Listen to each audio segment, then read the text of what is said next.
Hello YouTube world. I hope this video finds you well today.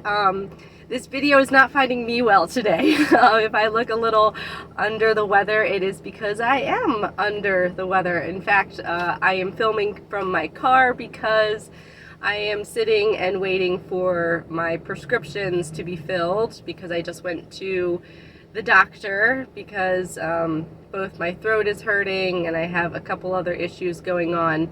And I had to go to an urgent care because I couldn't go to my primary care because I'm not an established patient yet at my primary care. It's 2 weeks that I have my first appointment at my primary care. Just 2 more weeks, but you know, I'm not feeling well now, so, and I called my primary care and was like, can I please just be seen even though I'm not yet established? And they're like, no, you have to go to an urgent care. I was like, because it's so much more money to go to an urgent care, but it is what it is. And I needed 3 prescriptions and then a referral somewhere because some of the other issues that I'm having need to be referred to a specialist. Now obviously you can tell from the title that is not what we're talking about. We're not talking about my health today, so that'll be another video another day. But I wanted to use my time wisely and at least get some filming done today. So here we are. I'm gonna push through this a little bit. And today, as you can tell by the title, we are going to be talking about grocery budgets and how to really reduce our grocery bills. And specifically, I'm going to give you, I think there's 13, let me see.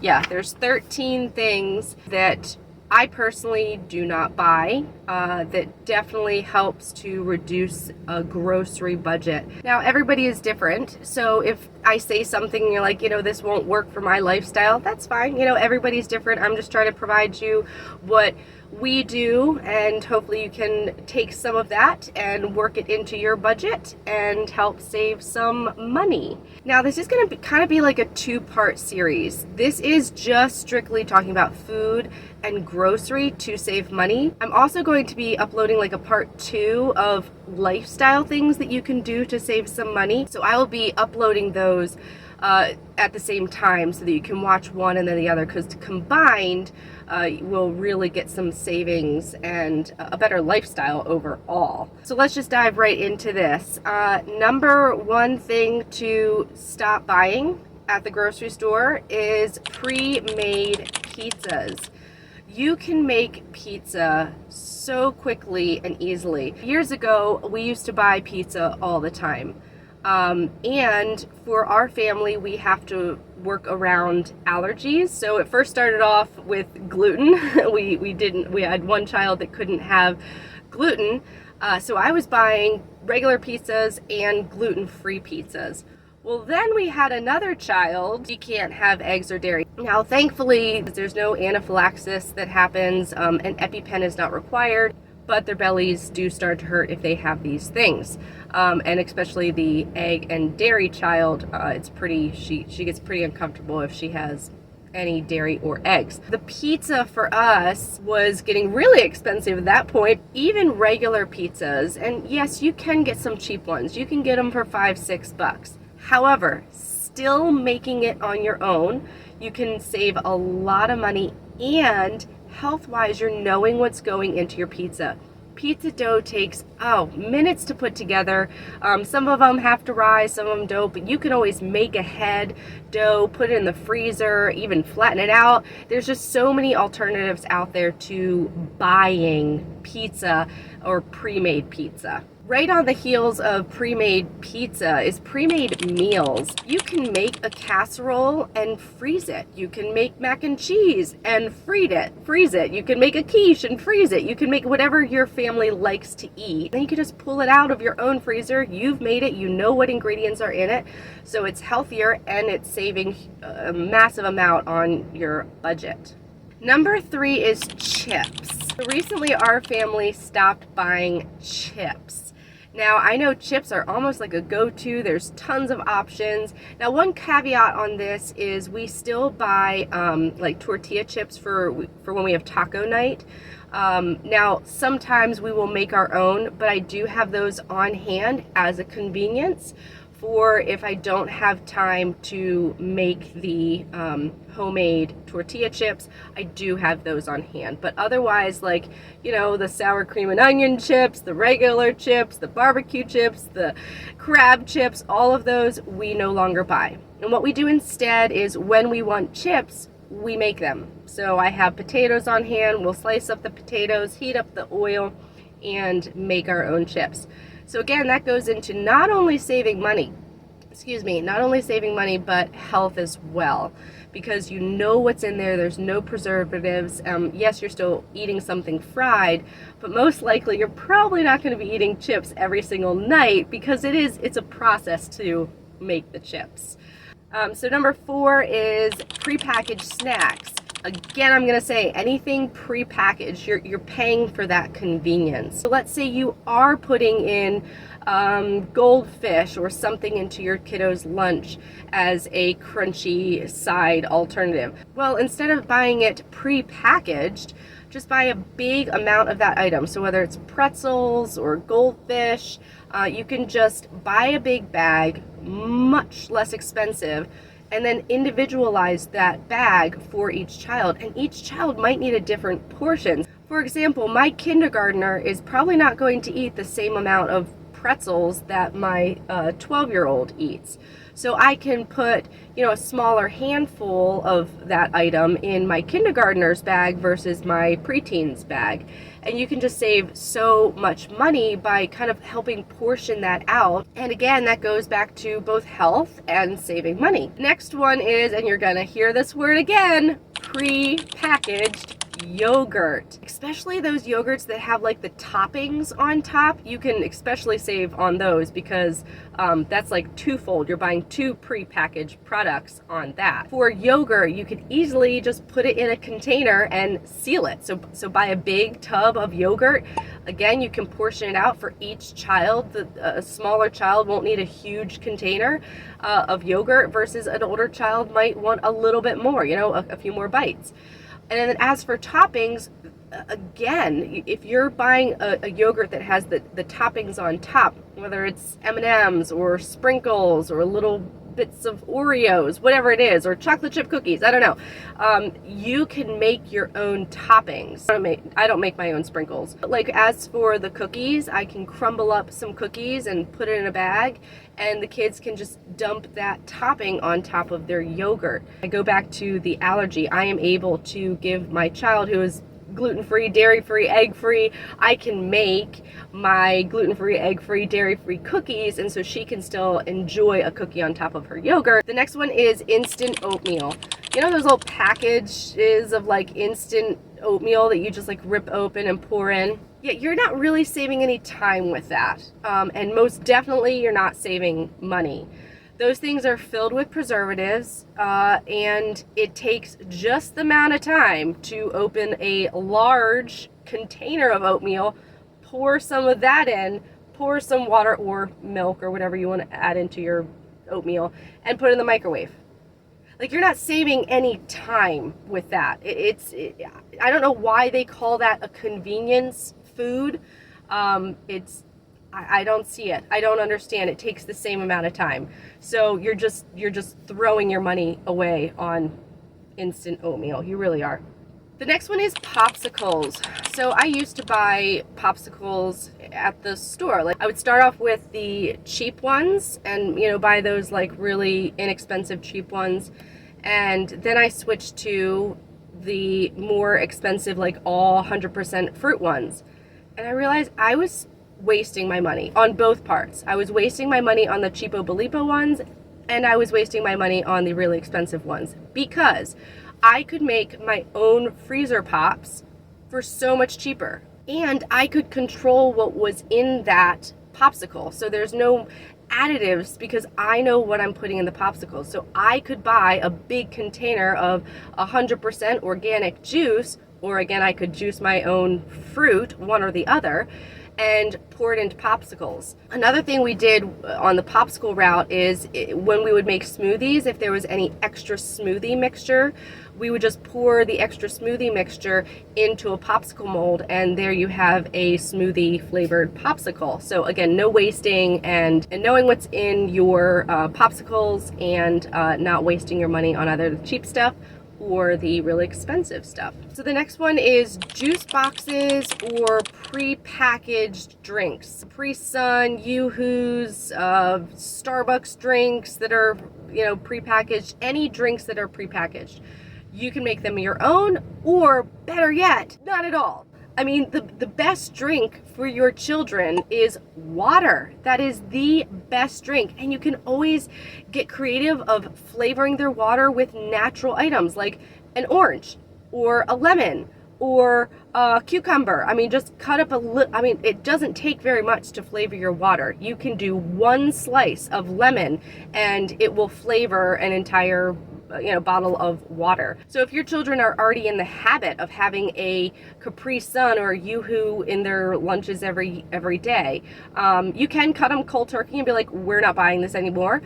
Or you could slowly transition them. Again, just, we're not going to buy these anymore, but give them an alternative that they can like. Again, put lemon in the water, cucumber in the water, a little stevia in the water, just to transition them. And then hopefully they'll get to a point where it's just water. And that would be the healthiest and cheapest alternative. Okay, the next one is bread. Now, I am still on a journey with this. So I still sometimes buy bread because I'm still getting into a rhythm of making bread and learning my own rhythm and what works and what kinds of bread. But bread is a huge area that you can save a lot of money in. And again, health, it's so much better for you. If you are like me and have children with allergies, like I mentioned before, bread can definitely get really expensive if you're trying to buy that gluten-free bread or specialty bread. I mean, I already mentioned this, but I work with a child who is gluten-free and then a child who is dairy and egg-free. Gluten-free bread is ridiculously expensive compared to regular bread. So when I'm making bread, I make a regular loaf, I make a gluten-free loaf, and then I make a dairy-free and egg-free loaf. So I'm making 3 different loaves. Again, I'm still on this journey of trying to figure out how much of each loaf the children are consuming. I was at a time making so much gluten-free bread, but then I ended up throwing some away because it molds really quick. I mean, there's no preservatives in this stuff, so you do need to use it within just a couple of days. You can't. It's not going to have a long shelf life, so you can freeze it, of course, which I am in the process of doing, of getting up a stash and freezing it. But again, I'm still getting into the rhythm of that. But that's not the point of this. The whole point is bread can save you so much money. It's very easy to make, and it's fun to make. That's a side note. It is enjoyable to make, and it's enjoyable to walk into the house. I know my kids love walking in, and my husband love walking into the home, and just the smell of fresh bread in the oven or freshly baked. It provides a coziness into the home. So lots of benefits to making your own bread. So the next one is plastic throwaway water bottles. The ones that, they're plastic and you just toss them out. Instead of reusable water bottle. That's not only good for the environment, but it can save you so much money. Just get a nice water bottle, and it doesn't even, I'm not talking about like a Hydro Flask or, a Stanley. You don't need a name brand. You don't need to, fall into the whole consumerism route of like, oh, everybody has this one, I need to buy it. No, you can go and get at a secondhand shop, go to Goodwill, you'll see tons of them on the shelf of just a water bottle that you can wash, seal, all of that. Like it's you really don't have to spend a lot of money on a water bottle. There's really no point.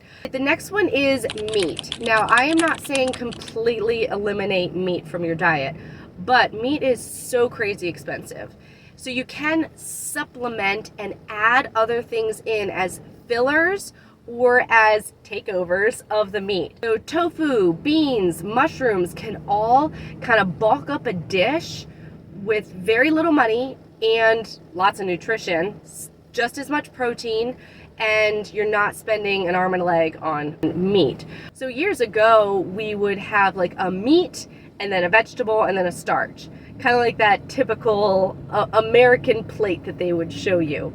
And over time, we completely switched that up. It was more the meat was not the main feature.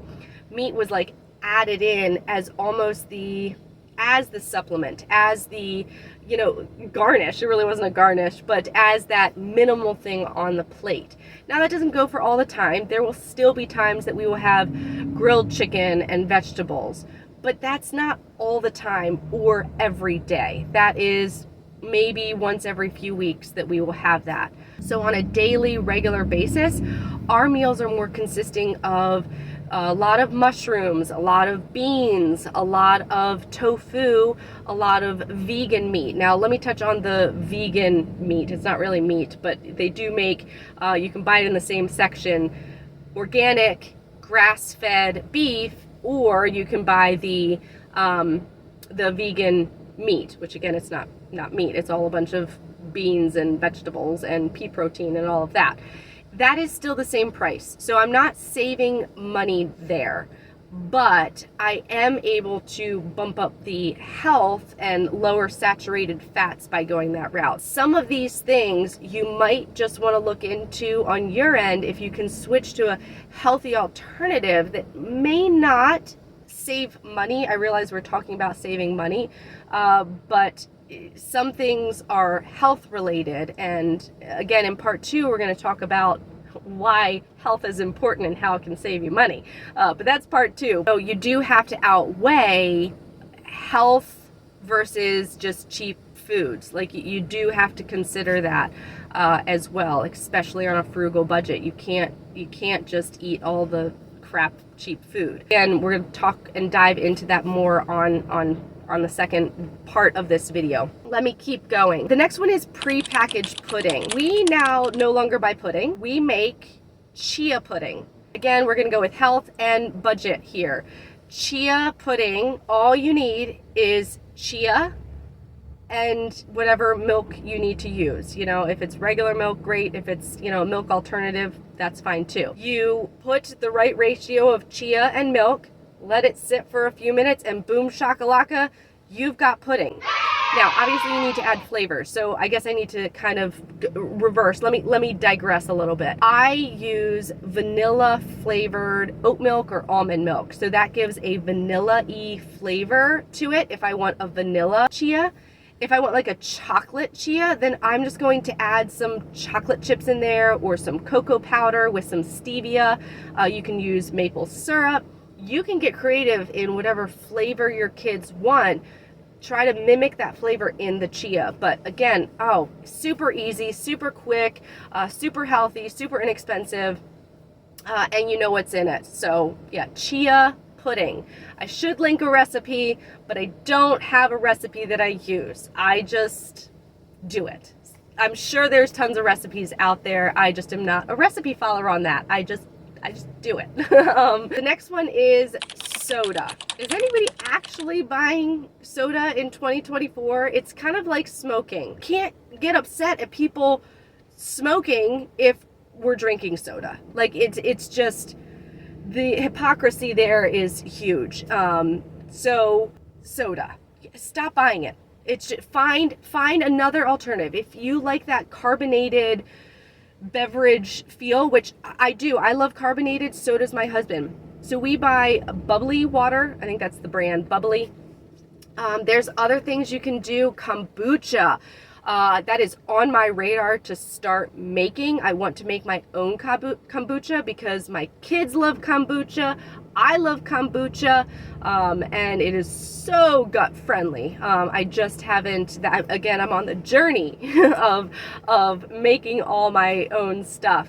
And yeah, kombucha is on my radar. Now we already don't buy soda. I'm content with bubbly water, and I do buy the occasional kombucha, but again, it's occasional, it's not all the time, and it's so much better than soda. And soda's expensive. Yes, soda is almost the same cost of kombucha. Like I was like looking at soda the other day to kind of get some price comparisons on things. I could not believe how expensive soda is. I mean, anyway, that's a side note. Stop buying soda for so many reasons. Again, I'm going to go with, you are throwing your money away if you are buying soda. Actually, that was it. That was all 13 items to eliminate buying at the grocery store to help save some money and, again, health. And that kind of goes into part 2. So I'm going to kind of segue you into part 2. And part 2 is going to be healthy lifestyle things you can do to save money. And so I hope you join me for that one, because I'm about to talk to you about that one next. I hope this has been encouraging to you. I hope you have a great rest of your day, and I will talk to you soon. Bye.